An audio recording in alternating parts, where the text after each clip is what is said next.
Em 1 Samuel, capítulo 1, 1 Samuel, deixa aberta a palavra aí. Obrigado, Deus abençoe. No final a gente volta. Amém. 1 Samuel, deixa aberto aí. Jesus Cristo, em João, capítulo 17, versículo 15, ora pelos seus discípulos. Isso quer dizer o seguinte: ele fez o que é necessário, porque Deus faz o que é necessário.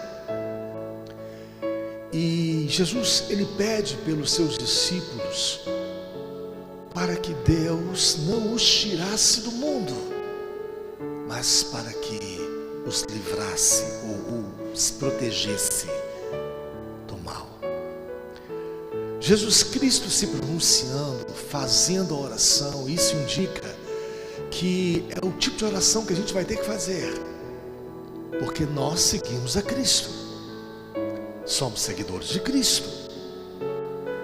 Então nós temos que aprender a orar pedindo proteção para nós, para a nossa família, para os vizinhos, para os parentes, enfim, para as pessoas. Quando algo é protegido, isso quer dizer o seguinte: vai caminhar, vai ter passagem, vai andar. Por isso que é necessário pedir a Deus proteção. Davi se utiliza muito desse recurso para falar com Deus a respeito da proteção. E Deus o protegeu de Saul, dos filisteus e de tantos outros perigos. E Davi caminhou, e Davi foi, e Davi andou. Então a ideia de você orar pedindo a Deus proteção é a ideia de você caminhar, pedir passagem, autorização para progredir. Até aí tudo bem? Entendido? A ideia de Deus transformar as pessoas é uma ideia totalmente bíblica. Pegar as pessoas, trazer as pessoas para perto dele e transformar essas pessoas, dando a essas pessoas outras características, outras visões, outras formas de comportamento, outras maneiras de receptividade. Deus faz isso. Quando você vai lá em João também, capítulo 1, versículo 12, você vê a declaração ali, onde você pode concluir: Deus é transformador. Ele pega as pessoas para transformar a vida das pessoas. Porque João, capítulo 12, capítulo 1, versículo que é 12, diz assim: a todos quantos o receberam, Deus deu-lhes o poder de serem feitos ou transformados em seu Filho. Então você vai concluindo com isso, andando passo a passo, raciocinando que Deus é transformador. Então tem dentro da igreja, e a ideia é essa, falar para a igreja, tem dentro da igreja um punhado de gente com espírito de pardal, corre, o espírito de ave, que tem por característica fugir. Deus pega essas características para transformar essas pessoas em uma águia. A maior simbologia que temos na Bíblia a respeito de visão, força, altura, capacidade de velocidade é a águia. Só que, como eu tenho dito aqui, a águia, ela precisa de asas saudáveis, fortificadas, robustas. Ainda que eu seja uma águia, se uma das minhas asas estiverem comprometida, eu não consigo voar. Se eu tiver com uma asa boa e a outra não, ainda assim o meu voo, ele é comprometido. Então você é uma águia. Não interessa o que você foi. Deus te chamou para ser uma águia, voar, ter uma boa visão, ter capacidade de apreender as coisas. Então, partindo desse princípio, você vai entendendo que você precisa de uma asa forte, que é a leitura da palavra de Deus, o conhecimento pela Bíblia fornecido à sua vida, os segredos bíblicos que fortalecem, que te alimentam e que na realidade produzem a fé no seu coração, porque a fé ela vem pelo ouvir, e o ouvir a palavra de Deus. Então, em uma das asas, o que se tem de compreensão é que essa asa ela tem que ter o que Deus fornece como informação. A outra asa, ela precisa ser saudável no que diz respeito ao relacionamento com Deus, a oração. Então você tem o conhecimento e ora, você ora e tem o conhecimento, e você vai mesclando essas asas para atingir altos voos. E é assim que funciona. E nada melhor do que a gente reparar a oração de Cristo, a oração de Ana, a oração de Daniel, a oração de Gideão e a oração de tantos outros. E a gente vai aprendendo que essas pessoas tiveram uma experiência com Deus através da oração.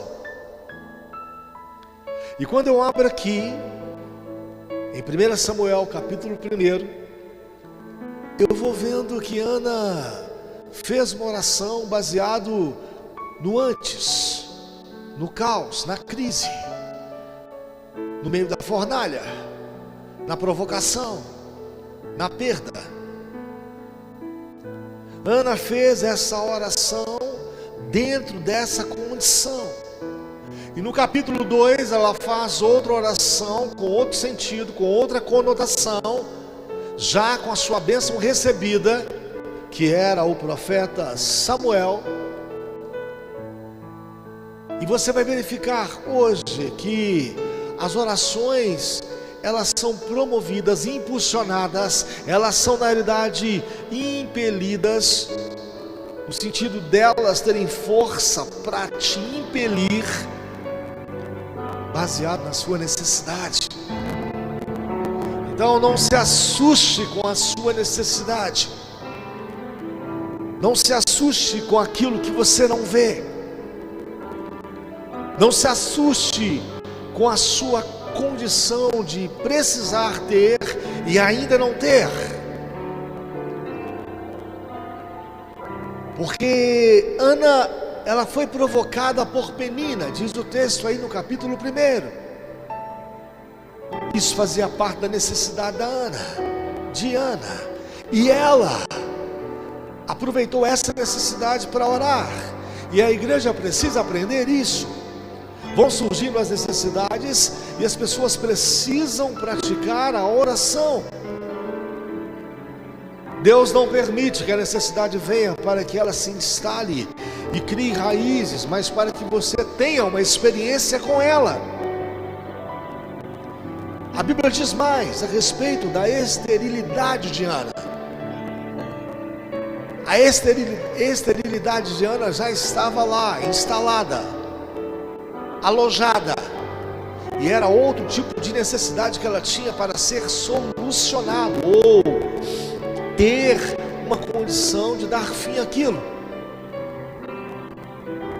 É muito importante que você harmonize a sua necessidade com a oração. E as pessoas precisam aprender isso dentro da igreja. E a necessidade de Ana, seja pela provocação de Penina, ou seja pela sua esterilidade, que era uma situação que ela tinha, isso estava perfeitamente harmonizado com a vontade de Deus. Então preste atenção nisso. A crise que você está, a angústia que você passa, Deus está vendo isso. E foi exatamente esse caminho que foi direcionado para Ana. Agora vamos fazer uma inversão ou um pensamento diferente no texto bíblico para verificar o que poderia ter acontecido. Tira a aflição de Ana, tira a dor de Ana, tira a penina, tira a esterilidade. Ana não oraria da forma como orou. Ana não buscaria o Deus Todo-Poderoso como buscou. Foi a ânsia, foi a agonia, foi a angústia de Ana que a impulsionou a orar. E as pessoas precisam aprender isso dentro da igreja. A ânsia, a angústia impele as pessoas a orar, motivam as pessoas a orar. E nós precisamos descobrirmos esse segredo bíblico. Se penina não fosse provocante, se a esterilidade não estivesse em Ana, não, na realidade, aquela oração seria feita daquela forma, daquele jeito, daquela maneira, como foi feita. Conclusão em relação a isso: pega a sua dor, a sua aflição, a falta de visão que você está tendo, e qualquer situação que esteja provocando você, e comece a orar a Deus. Esse é o ensinamento que Ana nos dá, e a gente precisa prestar atenção nisso, porque quando Ana é provocada, quando Ana vê a sua esterilidade, Ana pega tudo isso e começa a fazer a sua oração. E dessa oração de Ana, a sequência foi toda ela coordenada por Deus. Vou permitir que te provoquem. Vou dar a você uma condição de serrar a sua madre. Você não vai ter filhos, mas isso vai te ajudar. Isso vai levar você a orar. Isso vai te colocar numa posição de benefício. E a gente não compreende isso de maneira alguma. Dessa oração de Ana que ela fez, chegou séculos e séculos posteriores ao maior benefício que eu e você podíamos ter: o próprio Cristo.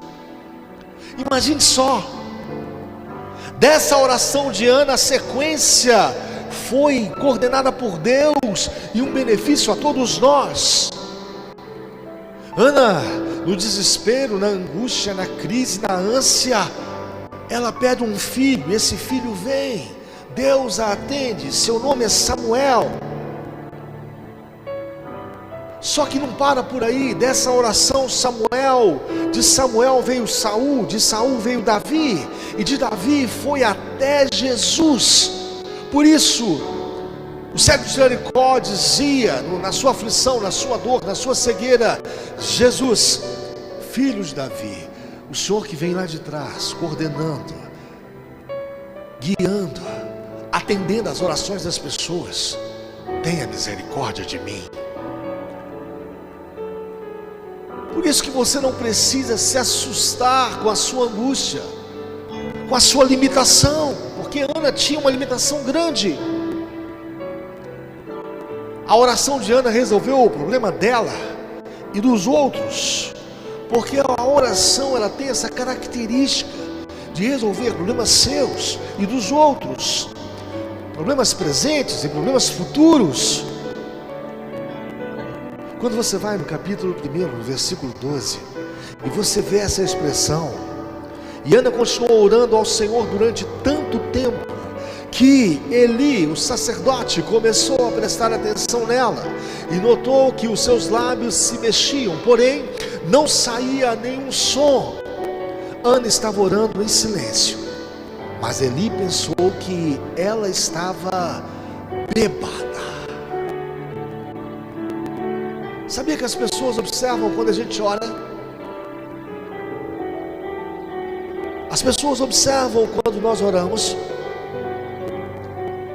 Uma vida de oração, ela desperta interesse na vida das pessoas, porque orações em Deus, em nome de Jesus, possuem respostas, transformações, atuações de Deus, manifestações as quais Deus faz, e as pessoas vão observando isso, como diz Isaías, para que todos vejam, para que todos saibam, para que todos percebam que foi Deus quem fez isso. Então, quando você vai orando, certas coisas vão acontecendo, e foi exatamente isso que Ana fez e estava fazendo. Só que Eli, o sacerdote, não sabia do que se tratava. Oração, ela tem esse cunho, essa ideia muito particular da privacidade. Tanto que em Mateus diz, a título de conselho: entra para o seu quarto, fecha a porta, o teu pai que te vê em secreto te ouvirá, te responderá. Nós precisamos dessa vida de oração. Pense nisso. Eli considerou Ana bêbada. Quando você começar a orar, as pessoas não vão entender, vão fazer certamente um pré-julgamento. E hoje em dia, por incrível que pareça, quem ora é considerado como anormal, chamado de mulher de oração, de homem de oração. Mas na verdade, toda a igreja deveria ter esse caminho, toda a igreja deveria ter esse tipo de atitude, esse tipo de comportamento. Quando se ora hoje, se ora muito dentro de uma situação fora da normalidade, e quando se ora de forma extrema, as pessoas consideram isso como anormal e acham isso estranho. Porque o texto diz, na linguagem bíblica de hoje, que Ana continuava orando durante, diz o texto assim, durante tanto tempo, quer dizer, muito tempo. Isso é a ideia do insistir. Insistir com Deus em oração, ir até o fim, até obter uma resposta. E Ana fazia isso em silêncio, quer dizer o seguinte: ela tinha sua privacidade, não se sabia o que ela pedia, não se sabia o que estava no seu coração, não se podia dimensionar a amargura, a dor, o que ela queria resolver com Deus. Isso foi considerado por Eli, no versículo 14, no capítulo 1, como se ela estivesse bêbada. E Ana, ela é abordada: veja se você para de beber. Eli estava totalmente equivocado. O que faltava a Eli nessa condição era discernimento. O que falta à igreja muito em relação a questões das soluções que ela precisa é algo chamado discernimento, é o entendimento de que a oração funciona, de que a oração é preciso, de que precisamos orar a Deus, de que sem oração as coisas não vão andar, de que precisamos invocar Deus, orar e falar com Deus até que Ele dá ou dê uma resposta.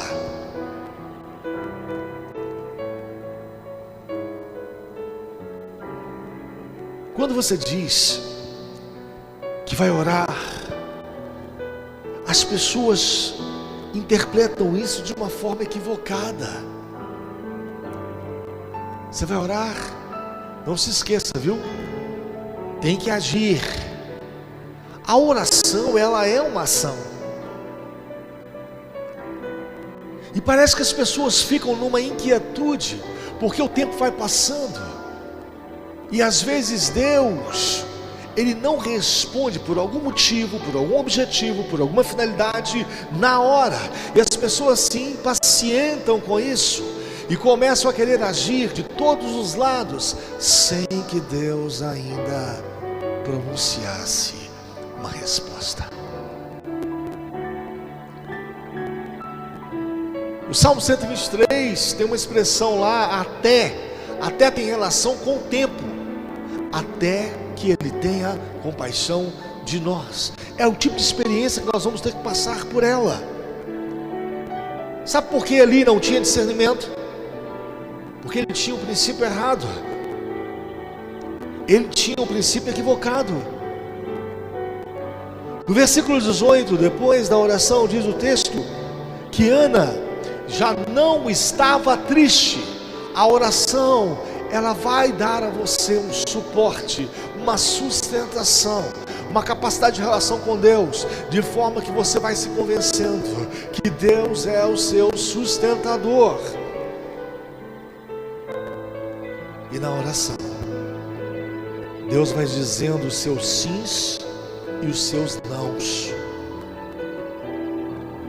O capítulo 1, no versículo 19, diz literalmente assim, que Deus, o Senhor, respondeu a oração dela. A gente tem que parar nesse texto, a gente precisa meditar, refletir nessa frase. Deus respondeu a oração dela. Eu preciso disso, eu necessito disso, eu não posso dispensar isso, eu tenho que ter esse tipo de experiência.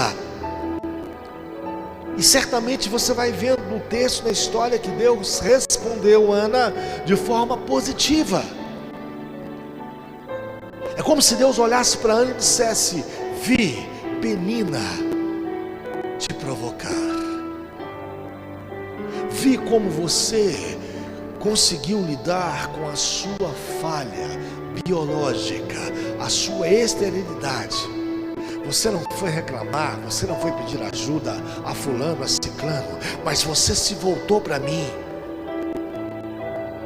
Vi a sua especificação, vi também a sua expectativa, vi o voto que você fez para mim. Deus viu tudo isso e aceitou tudo aquilo. E diz o texto, no versículo 19, o Senhor, diz o texto assim, literalmente, atendeu a oração de Ana.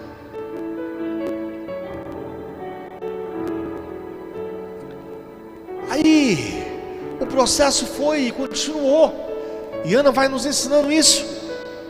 Claro que vai.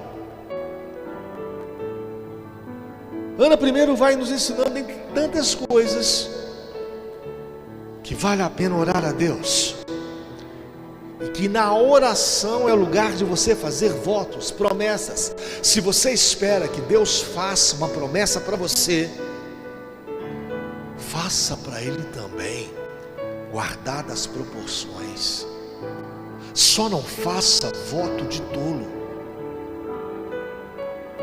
Na oração de Ana a gente aprende isso. A sua oração é o lugar de você fazer promessas a Deus, guardadas as proporções, que você dê conta de realizar, que você dê conta de praticar. E sabe o que Ana faz? A gente vai entendendo no texto. Ana, ela pega essa promessa, pega a bênção e se apresenta ao sacerdote Eli no templo. É como se ela chegasse para Eli e dissesse assim: Eli, aqui o menino, como prometi na minha oração, Eli. Porque agora você dá um salto comigo ali para o capítulo número 2.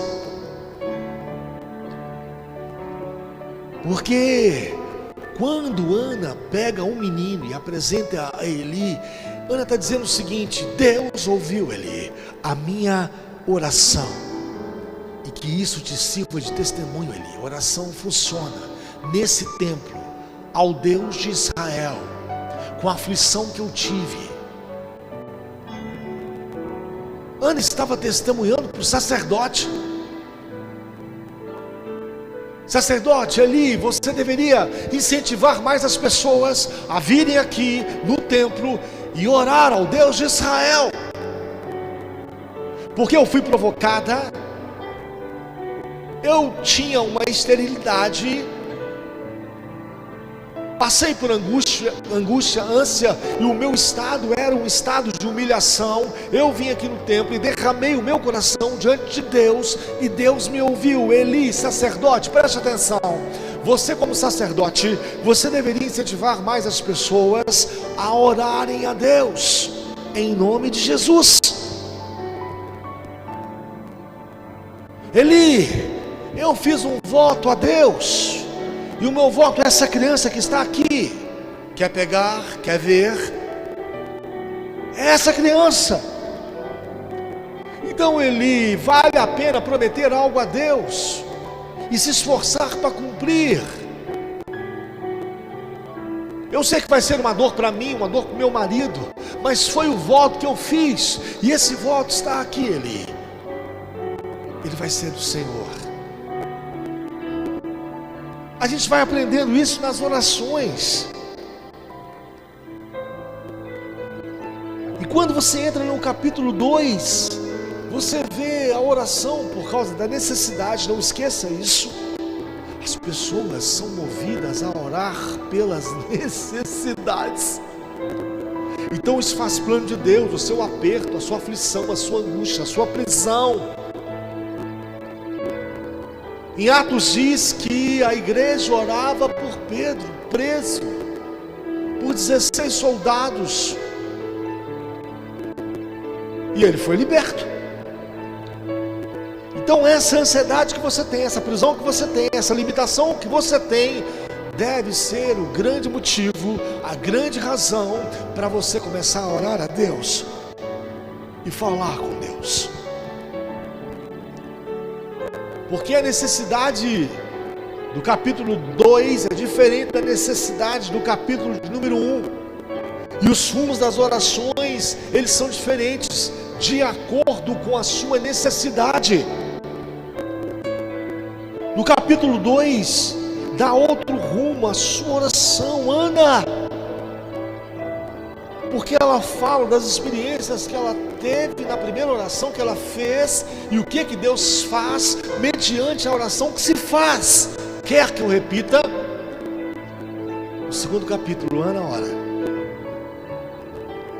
para falar o tipo de experiência que ela teve, baseado na aflição no primeiro capítulo que ela passou, e o que Deus faz quando se ora. Então quando você vai para o capítulo 2, você vê outro rumo, outra maneira, outro conteúdo de oração. Porque no primeiro capítulo aí, de Samuel, o conteúdo da oração era outro. Senhor, tenha misericórdia de mim. Senhor, olha a minha aflição, olha a provocação de Penina. Senhor, olha o meu estado físico, eu sou estéril, eu não tenho condição, estou limitada. Senhor, não vim aqui reclamar, eu vim orar, falar com o Senhor. Eu vim pedir uma porta aberta, eu vim pedir uma cura da minha esterilidade, um bloqueio. Eu vim pedir proteção da provocação de Penina. Então quando eu vou para o capítulo 2, pegando esse novo sentido de orações, você verifica que uma oração foi feita antes, na aflição. E a oração também ela continuou, porque ela foi feita depois da aflição. Ana faz muitas revelações nas suas orações a respeito daquilo que Deus fez, desde a primeira oração até a segunda oração. O capítulo 2, versículo 1, diz assim, na linguagem de hoje: o Senhor Deus encheu o meu coração de alegria. Meu Deus, na oração, que era aflição, tristeza, provocação e limitação pela esterilidade, Deus fez uma inversão. Deus encheu o coração de Ana de alegria. O que o Senhor fez, Deus? O Senhor mudou a circunstância, substituiu a tristeza pela alegria. A Bíblia vai te dando essa referência, que diante de Deus, até a tristeza salta, pula, de alegria. Quanta gente triste dentro da igreja. Será que essas pessoas tristes, cabisbaixas, frustradas, estão orando? Não vos peço que os tire do mundo, mas que os proteja, disse Jesus em João capítulo 17, verso 15.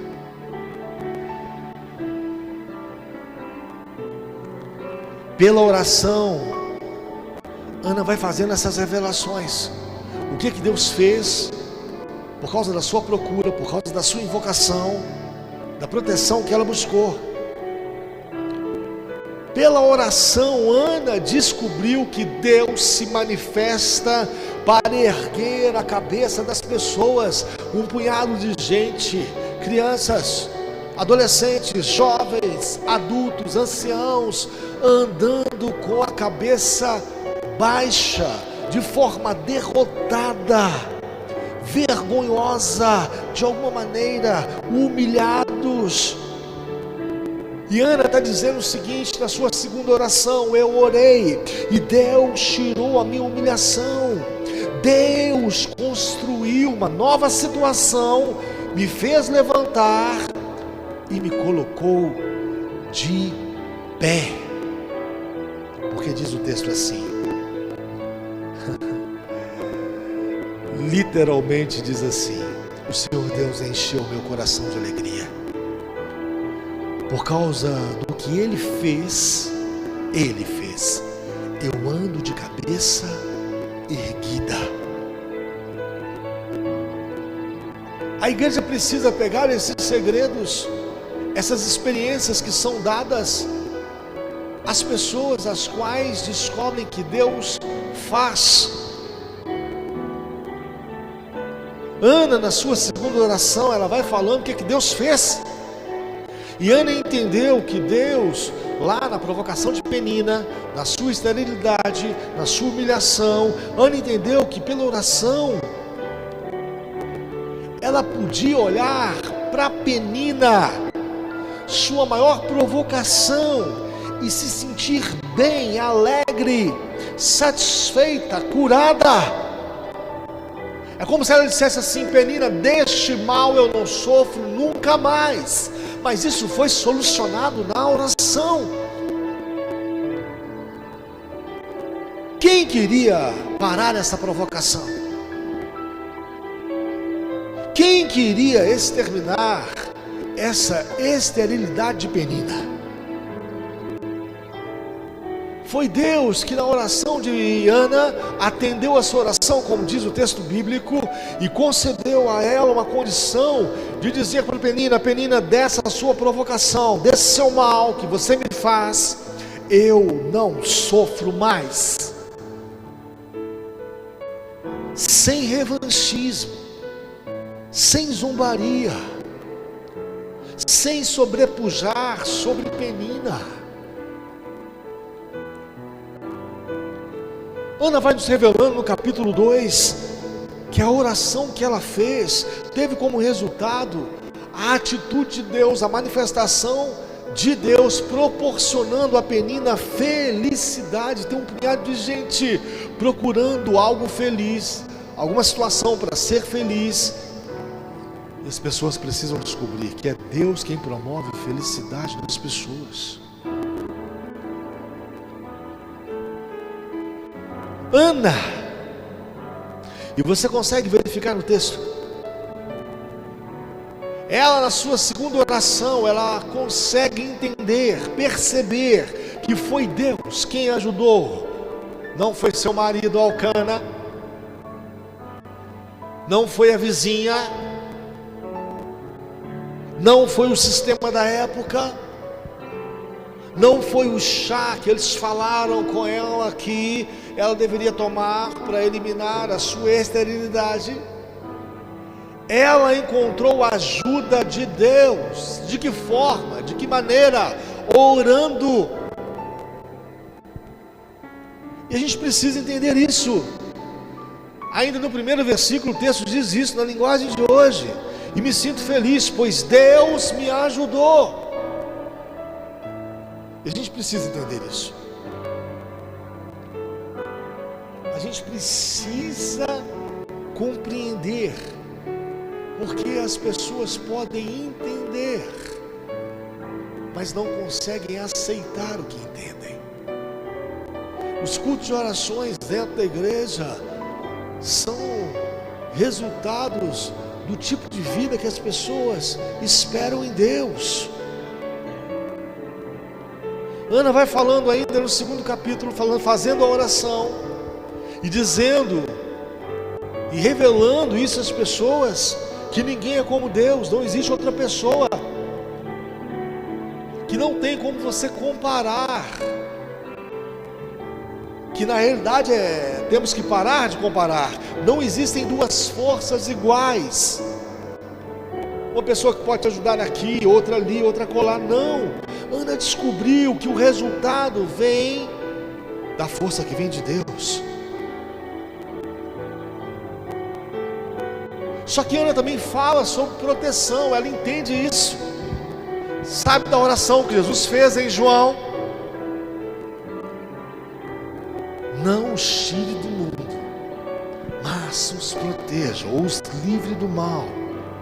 Ana, na sua segunda oração, entendeu que Deus a protegeu de Penina, que Deus a protegeu da esterilidade, que Deus a protegeu da humilhação e de tantas outras coisas.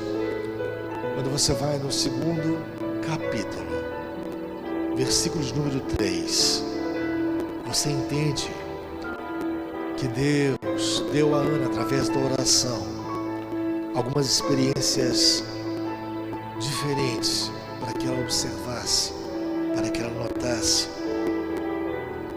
Diz o versículo de número 3 assim: não fiquem contando vantagens, e não digam mais palavras orgulhosas, pois o Senhor é Deus que conhece e julga tudo o que as pessoas fazem. Ela descobriu através da oração que não vale a pena se orgulhar. Ninguém tem segurança de nada, a não ser que Deus a dê. Ana vai, através do versículo número 4, explicar que através da oração, na realidade, o que era forte se tornou fraco, o que era fraco se tornou quebrado, o que era fraco se tornou forte, o forte quebrou, melhor dizendo, e o que era fraco se tornou forte, diz o texto, por causa da capacidade que Deus tem. E ela descobriu isso, que Deus é aquele que dá a versão e faz uma inversão da sua própria versão, para que as pessoas possam experimentá-lo. As pessoas precisam orar dentro da igreja. No versículo 5, você vai ver a oração de Ana, e diz o texto assim: os que estavam fartos agora se empregam para garantir comida, mas os que tinham fome agora estão satisfeitos. A mulher que não podia ter filhos deu à luz 7 filhos. Ana vai falando dela mesma. Esse é o tipo de experiência que eu tive. Eu posso testemunhar isso. Eu não tinha fartura, passei a ter. Ana vai falando essas coisas. Mas o versículo 6 é o versículo que eu vou parar um pouquinho com vocês, para a gente refletir na EBD de hoje, onde diz assim: o Senhor Deus é quem tira a vida e quem a dá. Ana descobre isso. É Ele quem manda a pessoa para o mundo dos mortos e a faz voltar de lá. O versículo 6, Ana, na sua oração, revela o fato de Deus dominar. Você não pode mexer com quem não domina, com quem não manda. E as pessoas mexem muito com outras pessoas que não dominam, que não mandam. Acham que dominam e acham que mandam, mas não mandam e nem dominam. E a gente vai ter que entender isso dentro da igreja. As pessoas dão a aparência de quem tem controle das situações e não tem controle das situações. E Ana explica isso através da sua oração. É baseado na concessão de Deus que a autorização vem. Quando Ana diz assim: o Senhor Deus é aquele que tira a vida e quem dá a vida. Ana está dizendo o seguinte: é Ele quem domina, é Ele quem controla, é Ele quem dá a concessão, o consentimento, de forma que as pessoas têm autorização. Então tem um punhado de gente querendo autorização para fazer isso, para fazer aquilo, para ir ali, para voltar aqui, para ter aqui, para sentir ali, sem buscar a Deus em oração, sendo Ele o único que pode dar autorização para que isso seja possível. Falta discernimento. E é o que eu disse aqui, quando Ana chega com Samuel no templo, é como se Ana dissesse para Eli, o sacerdote: cara, você tem que incentivar mais esse povo a orar, porque na oração, Deus bradando do céu, mandando uma resposta, não há economia, não há diabo, não há pessoas, não há instituições que possa bloquear o que Deus disse que vai fazer. Por isso que Jó, capítulo 42, versículo 2, a Bíblia diz que nenhum dos planos de Deus podem ser frustrados. Jó entende isso, quase morrendo, e passando uma luta, uma labuta, uma prisão, as pessoas o julgando: você vai morrer, não tem jeito, é incurável. E Deus já havia determinado isso lá no céu: diabo, tira dele, só não pode tirar a vida dele. É a capacidade que Deus tem de proteger as pessoas. E quando eu leio Ana orando dessa forma, com essa consciência: Deus, o Senhor é aquele que dá a vida às pessoas, mas o Senhor também é aquele que tira a vida das pessoas. O Senhor é aquele, ó Deus, que faz as pessoas irem ao mundo dos mortos, mas o Senhor também é aquele que tira as pessoas do mundo dos mortos e as trazem para o mundo dos vivos. Versão, inversão. É o Senhor quem controla, é o Senhor quem manda. Então o que adianta eu procurar fulano, ciclano, A, B, C, outra fonte, outro recurso? Deus é a melhor fonte para se procurar. E Ana tinha entendido isso. Ana, na sua experiência de oração, teve um discernimento de Deus que Eli não teve. Por isso que a gente precisa discernir isso muito bem. Uma asa, você é águia, uma asa bem fortificada, uma asa que ora, que espera Deus responder. Precisa fortificar essa asa também. A outra asa, o conhecimento, a sabedoria, a inteligência bíblica, dada pelo segredo bíblico que Deus revela às pessoas. Olha o que Ana vai falar no versículo 7, a capacidade que Deus tem de entrar nos meios sociais, nas organizações econômicas e direcionar as pessoas. Diz assim o versículo de número 7, capítulo 2 de 1 Samuel: Ele faz com que alguns fiquem pobres e outros ricos, rebaixa uns e eleva outros. As pessoas dependem de Deus. Só que a grande parte, a maioria, não sabem disso. As pessoas necessitam profundamente de Deus. E quando você vai no versículo 7, você vai entendendo isso. Pobre, rico, rebaixado, elevado. O versículo de número 8 explica como isso funciona, porque o versículo número 8 diz assim: Deus levanta os pobres do pó e tira da miséria os necessitados, e faz com que os pobres sejam companheiros dos príncipes e os põe em lugar de honra. O que é isso, Deus? Onde que Ana tirou isso? Que experiência é essa? como Ana está nos ensinando isso? Podem vir. Deus levanta os pobres do pó e tira da miséria os necessitados. É isso. Isso. Eu quero finalizar enquanto o pessoal do louvor vai cantar a última música. Ana, no versículo de número 9, depois você vê isso aí. Ela destrói, dizendo que a oração, ela é mais importante do que qualquer meritocracia, qualquer mérito que você tenha. Porque Ana reconhece que não tinha mérito. Olha o que Ana diz no versículo de número 9. Eu vou ler uma vez, vou ler duas vezes, para você entender e gravar isso no seu coração. Ana está fazendo referência a Deus. Ele protege a vida dos que são fiéis a Ele, mas deixa que os maus desapareçam na escuridão. Vai o texto dizendo assim: pois ninguém vence pela sua própria força.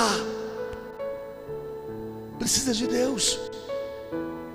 Deus anda dando força a muita gente que não sabe que a força é de Deus. E Deus, pela compaixão, pela benignidade, Deus vai dando força a essas pessoas, e elas não sabem disso. E quando Ana se pronuncia dessa maneira, pois ninguém vence pela sua própria força, Ana está dizendo o seguinte: Deus, eu não venci Penina pela minha própria força, foi pela oração. Deus, eu não venci a minha esterilidade pela minha própria força, foi a oração. Foi aquele dia que eu fui no templo, que eu acreditei na sua benignidade. Eu criei uma expectativa aquele dia no templo. Ali eu fiz especificações, falei com o Senhor sobre a minha dor, sobre a minha aflição, sobre a minha ânsia. Ali naquele templo, naquele dia, eu já saí dali com o coração alegre, porque é isso que diz o texto. Eu orei, eu vi que havia uma esperança em Ti, Deus.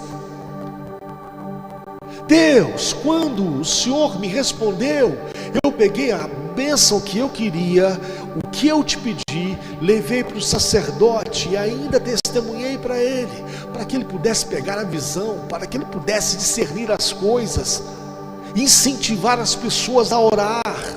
Deus, o Senhor me protegeu.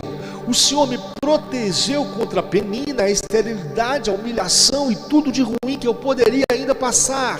O Senhor mandou parar aquilo. Eu venci, porque o Senhor ouviu a minha oração. Pai, não vos peço que os tire do mundo, mas que os proteja, os livrando do mal. Você tem que orar. Você vai ter que orar. Comece a pensar nisso, para que a sua vida possa mudar, em nome de Jesus. Amém.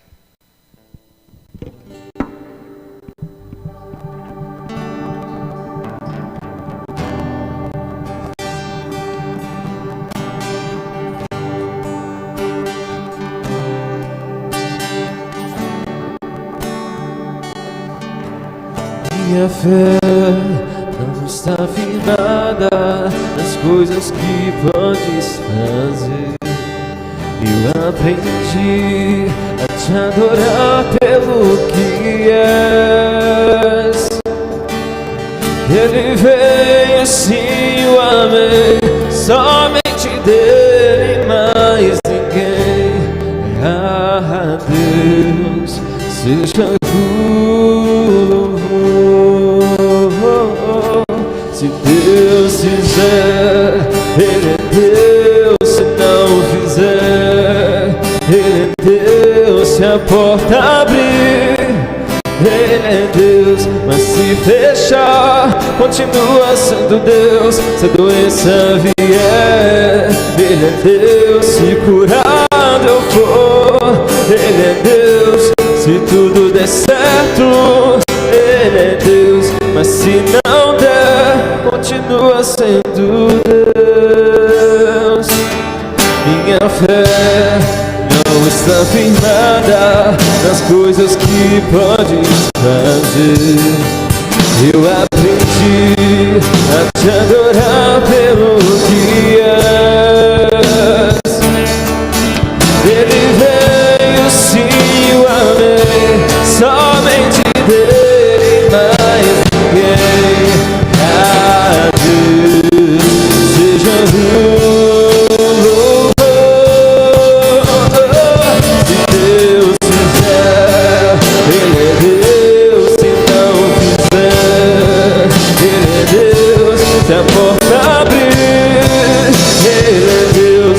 Mas se fechar, continua sendo Deus. Se a doença vier, Ele é Deus. Se curado eu for, Ele é Deus. Se tudo der certo, Ele é Deus. Mas se não der, continua sendo Deus. Não adoro pelo que Ele faz, eu adoro pelo que Ele é. Mas o que houver, sempre será Deus. Não adoro pelo que Ele faz, eu adoro pelo que Ele é. Mas o que houver, sempre será Deus. Se Deus fizer, Ele é Deus. Se não fizer, Ele é Deus. Se a porta abrir, Ele é Deus. Mas se fechar, continua sendo Deus. Se doença vier, Ele é Deus. Se curado eu for, Ele é Deus. Se tudo der certo, Ele é Deus. Mas se não der, continua sendo Deus.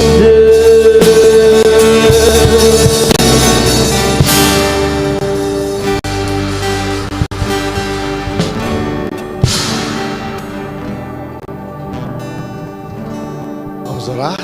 Amém? Deus, precisamos orar e às vezes não entendemos isso.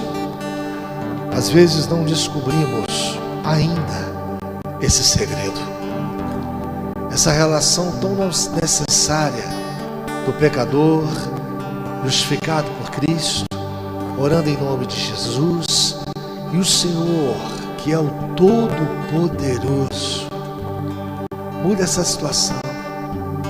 As crises, as agonias, as falhas, as limitações, elas deveriam ser motivos para orações, para que o Senhor, na sua benignidade, na compaixão e oração que fazemos em nome de Jesus, pudesse intervir, e nessa mescla da sua intervenção, da nossa necessidade, tivéssemos experiências com o Senhor, tivéssemos, ó Deus, a condição de verificar as suas manifestações e com isso crescermos, progredirmos.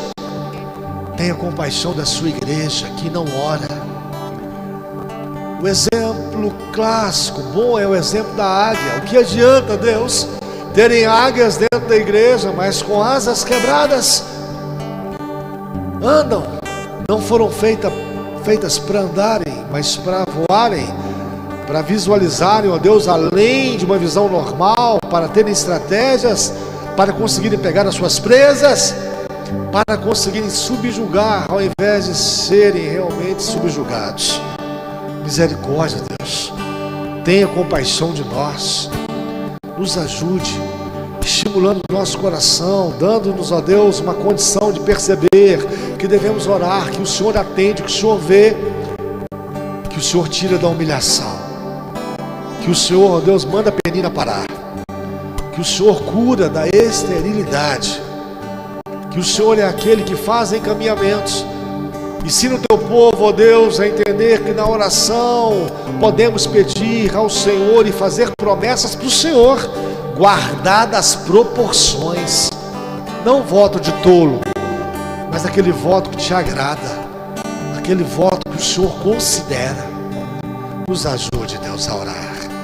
Ajude a igreja brasileira a orar, orando, o Senhor respondendo, bradando do céu, uma palavra sua, ó Deus, uma palavra que protege.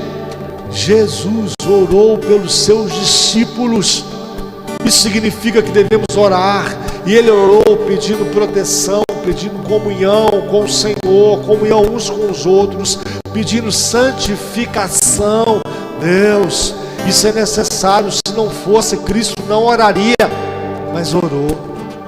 Ajuda o teu povo, Deus, a ter experiências com o Senhor na oração, pedindo proteção, porque quando o Senhor liberar uma palavra de proteção, Deus, a penina vai parar, a esterilidade vai parar, a humilhação vai parar, as coisas vão parar e as pessoas poderão progredir, terão autorização de passagem, vão caminhar, vão andar, a vida vai fluir. Faça isso, Deus, em nome de Jesus. Em nome de Jesus, estimula o teu povo a orar. Amém, Senhor. Hoje teremos a Santa Ceia do Senhor às 17h15 e também às 19h15. Deus vai nos abençoar, estaremos aqui se Deus quiser. Amém? Que Deus te abençoe, te dê um bom início de semana. Obrigado, Mateus, pessoal do louvor aí, vocês, que Deus os abençoe, em nome de Jesus Cristo. Amém.